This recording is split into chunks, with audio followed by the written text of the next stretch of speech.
And welcome back. In this section, we're talking about some more advanced object-oriented principles. So I've created this sample project here called Advanced OOP, just a small project where we're going to create a few files to explain a couple of these concepts. There are two files in here right now. We've got user.py, and in this file, all we have is a short class that represents a user. So you've got an init method, takes in a username and a password and sort of sets them as the properties of the object you've created. And then it has two other methods. A login method just returns that you've logged in. Potentially this should do something like check a database, compare the password that you've given with the password in the database or something like that. And it's got a repr method. Fairly normal class, you'll create things like these all the time in your project. And then we've got an admin.py class. And this inherits from user. So it takes in all of the methods of the user. And then what we've got is another init method in this admin class, takes in a username, a password, and an access level. And then that calls the user's init and sets the access level property. Potentially this access level could be something like super user or manager or something like that, different levels of admin privilege. Then the repr method here has the admin, username, and the access. And finally, it also includes a toDict method, which returns a dictionary representation of this admin object. So it returns the username as self.username, password as self.password, and access self.access. Just returns a dictionary, and using this dictionary, we could recreate the object. So this is similar to, for example, if you wanted to save this to a database, you would just take each of the properties in this dictionary, you could put them in a database, for example. Now, let's say that we do want to create some sort of database. I'm going to create an in-memory database file, call it database.py, and just code it live in front of you because I think this is an interesting thing to go through. In creating this database, we're then going to use it to explain how multiple inheritance works. So I'm going to create this class database, and the database class is going to have a class variable called content, and a class variable is just a variable that exists within the class as opposed to within the object. So you can access this as database.content, and it'll always give you this dictionary. Then we're going to have a couple of methods, a couple of class methods. Insert, that is going to take in some data and is going to insert it into database.content, users, append data. So again, database.content is this dictionary here, and all we're doing is we're appending to the users list whatever data we received in the insert method. Because this is a class method, we can of course replace database by CLS, since CLS and database are the same thing. Then we're going to have another class method that is going to be remove. And this is going to take in a finder function. And all it's going to do is it's going to do cls.content users equal user for user in cls.content users, if not finder user. Pretty, standard way of removing something from a list. Do a list comprehension and put all the elements of that list into a new list for as long as they don't match this finder function. So the finder function potentially could be something like lambda x username is not Rolf. So this could be the finder function, and then if it doesn't match that, we will remove it. Finally, just for completeness, and because of course we will need this, let's add a final class method, which is going to be a find. Okay, and this is going to return user for user in CLS content users, if finder user. So this time it's going to find all the users that match the lambda function. So again, lambda x username is Rolf. This is going to find all the users in the database that do match this lambda function. So it's going to find all the users that have username of Rolf. Okay. This is our sample database. So when we import this class, it's going to initialize this content variable, and then we can insert, remove, or find data within this class variable there. Notice that if we create multiple objects of type database, they're all going to have the same content variable. This variable is a class variable, it's not an instance variable, so it doesn't change per object. All objects have the same instance variable. So, going back to our admin.py, let's say we want to insert this into our database. What could we do?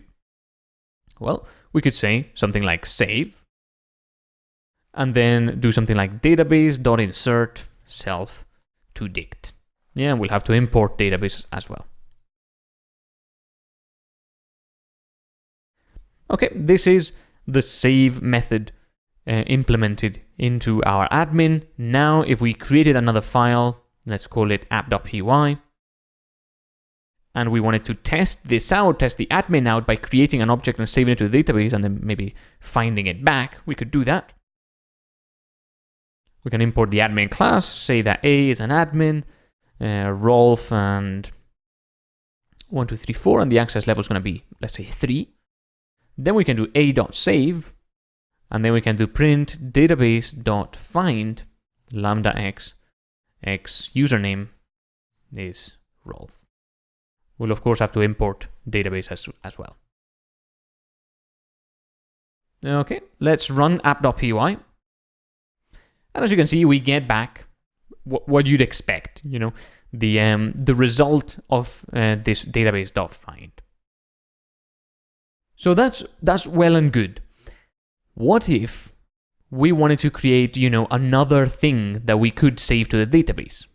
Let's say, for example, we wanted to create something like a store.py. This is going to be some class store, and it's going to have all its stuff, and then it's going to have a toDict, and that is going to do something, and it's going to have a save, and that is going to do database.insert self.toDict.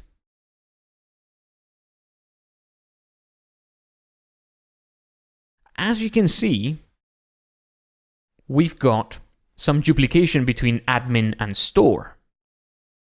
There is one thing that is fully duplicated and one thing that is partially duplicated.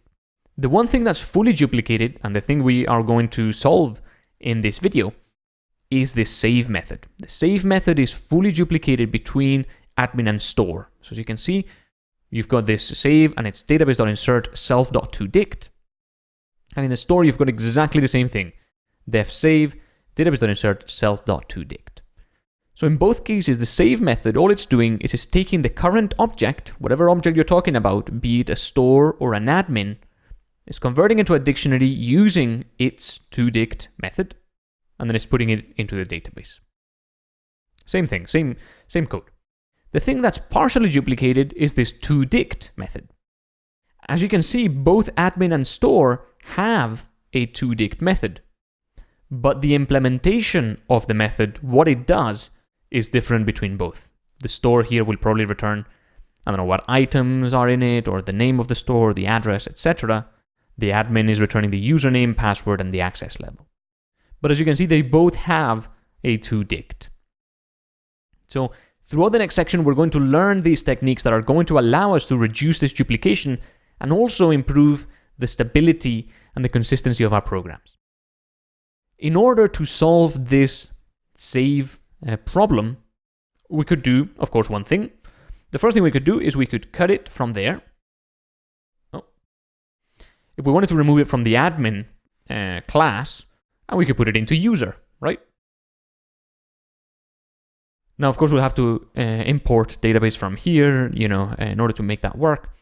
But the truth is the store does not inherit from user, so it's not going to have that toDict method available.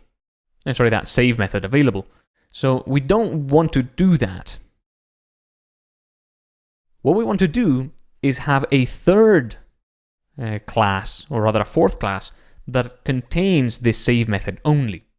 So I'm going to go and do just that. I'm going to create a new Python file. I'm going to call it savable.py, and there's a reason why I'm calling it savable.py, and as I'll explain later on in the course. And this is going to be some class savable, and all it's going to do is it's going to implement this method. So we have to import that. Notice how it says, I don't know what a toDict method is because we don't have it defined inside this class. And we are going to fix this later on in the section. But for now, all we need is to go over to admin. No longer need to import database here, but from savable, import savable. And now after user, include savable there. Now we no longer need to import database. We don't need a save method there.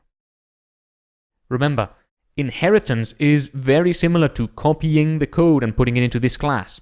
So as soon as you inherit from both user and savable, all that Python does is when you call a method like self.save, it goes to user, tries to find that method, and if it doesn't exist in user, then it goes to savable and it tries to find it there.